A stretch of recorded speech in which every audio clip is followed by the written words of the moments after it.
L'impact dévastateur d'un conflit armé dans l'est de la République démocratique du Congo. Les autorités ont indiqué qu'environ 1 million de personnes avaient été forcées de fuir leur maison depuis janvier de cette année. Le Programme alimentaire mondial a lancé un appel de fonds pour venir en aide au nombre croissant de personnes déplacées dans les provinces d'Ituri, du Nord Kivu et du Sud Kivu.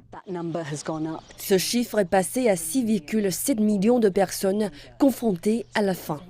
C'est pourquoi nous devons fournir de l'argent aux gens, nous devons fournir une aide alimentaire et une aide d'urgence.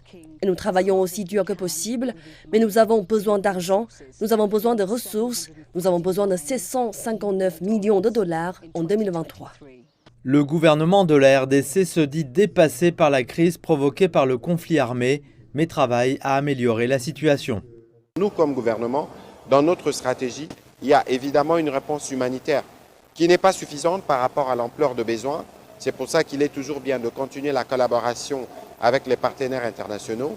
Mais le problème principal reste le retour de la paix et le président de la République va mettre tout en œuvre pour que par des voies diplomatiques ou par toute autre voie, que la paix puisse être restaurée et rapidement. Les Nations Unies et d'autres agences humanitaires ont eu du mal à fournir une aide alimentaire aux communautés vulnérables en raison de l'insécurité.